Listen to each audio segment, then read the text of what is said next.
मुझे याद नहीं कि मेरा जन्म कब हुआ,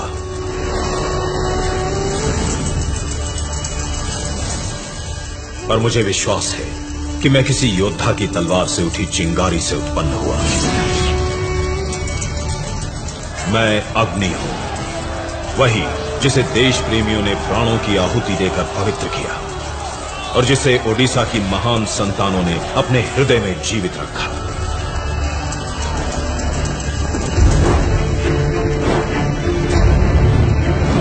ओडिशा एक ऐसा दिव्य भूखंड जिसका इतिहास देखो तो इतिहास नहीं, साहस और पराक्रम की गौरव गाथा है। ओडिशा को जीतने मौर्य आए, मुगल आए, मराठा आए, पर हार जीत के परे ओडिशा सदा ही अदम्य रहा। फिर एक समय ऐसा आया जब राज्यों पर राज्य निकलता, उपनिवेशवाद का अजगर ओडिशा के खोरधागढ़ तक आ पहुंचा।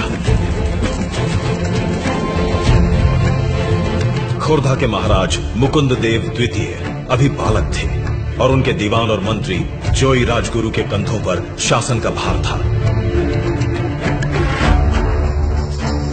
ईस्ट इंडिया कंपनी ने राज्य पर अधिकार मांगा तो जोई राजगुरु ने उन्हें युद्ध की चुनौती दी।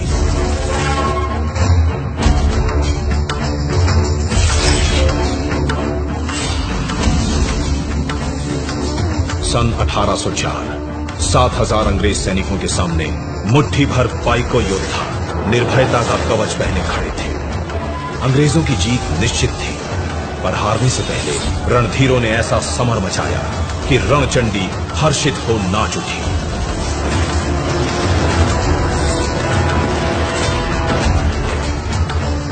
मातृभूमि ने आंचल फैलाकर एक एक सपूत का बलिदान स्वीकार किया। अंग्रेजों ने जोई राजगुरु पर मुकदमा चलाकर निर्ममता से उनका वध कर दिया।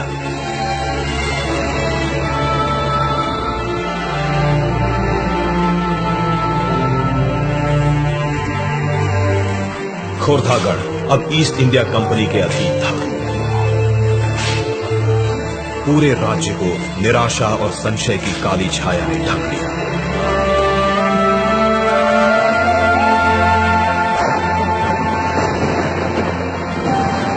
ऐसे में पाइको कुल गौरव बक्सी जगबंधु अपने महान पूर्वजों के पुण्य प्रताप को कैसे धूल में मिलने दे सकते थे। 1817 में सबल भुजाएं फड़क उठी, इंद्र के वज्र में कंपन हुआ, काला आकाश कड़कती बिजलियों से धवल हो उठा। तेजस्वी पाइको खड़ग अपनी मयान से बाहर आई और सरदार बक्सी ने पहले स्वतंत्रता संग्राम का शंखनाद किया।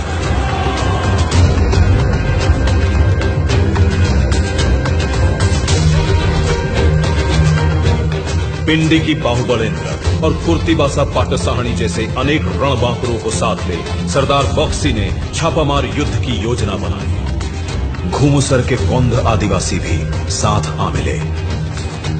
सभी सूरमा वो साए गजदल की तरह जंगल से निकल कर अंग्रेजों के दफ्तरों, गोदामों, भवनों और खजानों पर धावा बोले।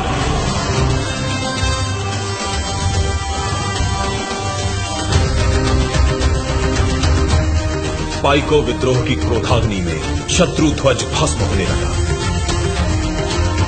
उसी दौरान पारड़क हिमुंडी में सोरा विद्रोह हुआ। मणापुर, नयागढ़, दसपल्ला में क्रांति के प्रखर सुर सुनाई पड़े। केंदुझर के भुइयां सरदारों ने तलवारें तानी। पूरे 10 वर्षों तक सरदार बक्सी प्रतिकूल परिस्थितियों से हारे बिना लड़ते रहे। फिर एक दिन उन्हें धोखे से बंदी बना लिया गया। पर क्रांति की आग अब दावानल बन चुकी थी, जिसे वीर सुरेंद्र साय जैसे राष्ट्रभक्तों ने जलाए रखा। वीर सुरेंद्र साय के साथ खेस गांव के जमींदार माधो सिंह, फत्ते सिंह और उनके पूरे परिवार ने जन्मभूमि का ऋण अपने प्राण देकर उतारा। कालाहांडी के रिंदो माझी और कोरापुट के लक्ष्मण नायक ने जीते जी अंग्रेजों की तलवार को जंग नहीं लगने दिया। देशभक्त बलिदान के ऊंचे से ऊंचे कीर्तिमान स्थापित कर रहे थे। तो अंग्रेज सरकार क्रूरता और नीचता की गहरी खाई में उतरती जा रही थी।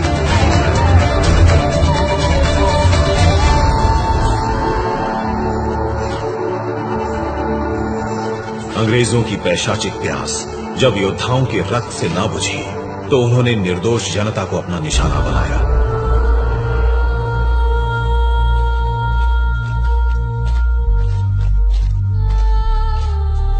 कभी एमको सिमको मैदान में निहत्थे आदिवासियों पर गोलियों की बौछार की, तो कभी इरम में शांतिपूर्ण प्रदर्शन करते लोगों का संहार किया। इन रक्त तीर्थों पर बेकसूर लोगों की चीखें जैसे आज भी हवा में ठहरी हुई हैं।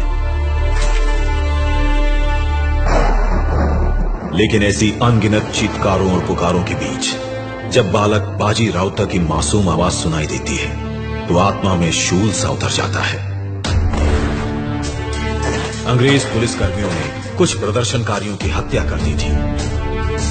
जन आक्रोश से बचने के लिए छुपते छुपाते जब वे लोग नीलकंठपुर घाट पहुंचे तो उनका रास्ता एक नन्हे नाविक ने रोक लिया।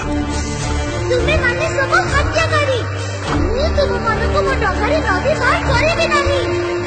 बहुत धमकाने पर भी जब 12 साल के बाजी राउतर का संकल्प न टूटा तो एक निष्ठुर अंग्रेज ने दहकता हुआ अंगारा कोमल से सीने में उतार दिया।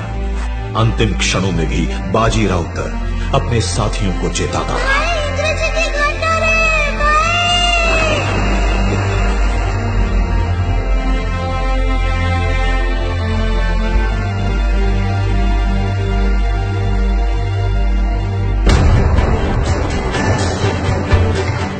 काल का कराल सर्प उत्कल जननी की संतानों को यूं ही निकलता रहा। समय बीता, सदी बदली, पर उड़िया समाज धीरज खोए बिना देश पर अपना सर्वस्व न्यौछावर करता ही गया।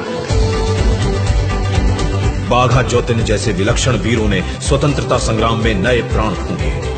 नेताजी सुभाष चंद्र बोस जैसे महामानवों ने उड़ीसा की कोख को धन्य किया। पंचशखा पंडित गोपबंधु दास, पंडित नीलकंठ दास, पंडित गोधाबारिस मिश्रा, आचार्य हरिहर दास और पंडित कृपा सिंधु मिश्रा नवक्रांति के अग्रदूत बने। तुम मुझे खून दो, मैं तुम्हें आजादी दूंगा। जब नेताजी ने महा आह्वान किया तो लक्ष्मी इंदिरा पांडा, वीरपात्रा, ब्रजमोहन पटनायक और सोमनाथ पाणिग्राही जैसे अनगिनत जोशीले जवान आजाद हिंद फौज के जाबाज सिपाही बने। वहीं दूसरी ओर मधुसूदन दास, पारड़ा महाराजा, हरे कृष्ण महाताब, रमा देवी, मालती देवी, अन्नपूर्णा देवी, पार्वती गिरी, चंद्रशेखर बेहरा और गुरुवारी मेहर जैसे अनेक नेताओं ने गांधी जी के असहयोग आंदोलन और नमक सत्याग्रह को बल दिया।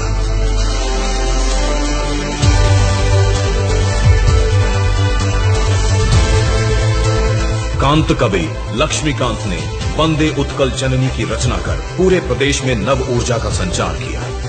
भारत छोड़ो आंदोलन का आगाज हुआ तो बरगढ़ जिले के पनीमोरा ग्राम का हर व्यक्ति अंग्रेजों को भारत से बाहर खदेड़ने बढ़ चला।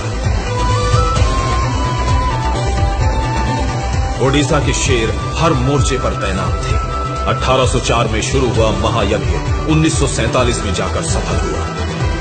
क्रांति की मशाल से उत्सव के दीप जलाए गए।